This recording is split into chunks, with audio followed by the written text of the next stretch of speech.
I hear endless excuses about why you can't transition, and yes, they are excuses. At the time, people think they are reasons, but in reality, they are just fears disguised as logic. The same excuses come up again and again, so let's break them down one by one. One of the most common excuses is, I won't make a pretty woman, or I won't make a passable woman. Let's get something straight. You don't know that, and no one else does either. You haven't been on estrogen and gone through a full puberty to see how your body will change. Telling yourself you will look awful is just as unrealistic as telling yourself you will look like a supermodel. The truth is, you simply don't know. Instead of assuming the worst, acknowledge that this is a fear, not a fact. Replace it with a different perspective. I don't know what I will look like after 1, 2, or even 5 years on hormones. Puberty can last up to 7 years, meaning gradual and ongoing changes. If you don't know how you'll look in the future, why assume the worst? It only holds you back. Instead, remind yourself, I do not know what I will look like. Another excuse, I'm too old to transition. But what does too old even mean? When is someone too old to be themselves? Many people, whether in their teens, 20s, 40s, or even after retirement, have started their transition and wish they had done it sooner. But wishing you had started earlier is not the same as it being too late. There's no rule that says a person must transition by a certain age. Some people take longer to start, and that's okay. The important thing is that you start when you are ready. Your age, whatever it may be, is not a reason to avoid transition. It's just another excuse.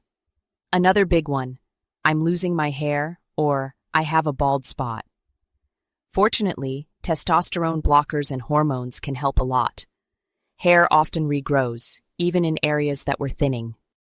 For those with a receding hairline, some hair might come back, but even if it doesn't fully return, there are many ways to work with it. Clip-in bangs, extensions, or hairstyles that minimize the appearance of thinning areas. If you're worried about hair loss but not ready to transition, starting on anti-androgens can slow down the process. Hair loss isn't a reason to avoid transition. It's just another excuse. I'm too tall. Tall women exist, and they are stunning. Some people even find that they lose a little height after starting hormones due to changes in posture and muscle mass. More importantly, many tall people who transition later notice that once they start living as themselves, they suddenly see tall women everywhere. They were always there. You just didn't notice them before. And if you want to wear heels, wear them. Your height is not a reason to avoid transition. It's just an excuse. I'm too muscular. Everyone who starts on anti-androgens will experience some loss of muscle mass. And if you still feel too bulky, activities like yoga or Pilates can help create a more toned, lean appearance over time. Genetics play a role, but you have more influence over your shape than you might think. Having muscle is not a reason to avoid transition. It's just another excuse. I'm too hairy. This is another issue that usually resolves itself with hormones and time. Many people who start with a lot of body hair see it thin out significantly after a few years on hormones and blockers. And in the meantime, regular grooming makes a big difference. Body hair, even a lot of it, is not a reason to avoid transition. It's just another excuse. These excuses often come from fear. Fear of the unknown, fear of not being accepted, fear of not looking the way you want to. But when people push past these fears, they often realize that their happiness matters more than any of these concerns. Transition is not about meeting impossible beauty standards. It's about becoming more comfortable in your own skin. And here's something to consider. People who step into their true selves, even if they don't fit every conventional beauty ideal, tend to feel happier and more at peace than those who stay stuck in fear.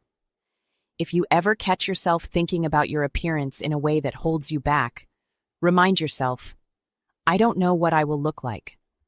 I hope this helps you recognize where fear is masquerading as logic and encourages you to move forward. It's time to stop letting excuses stand in your way.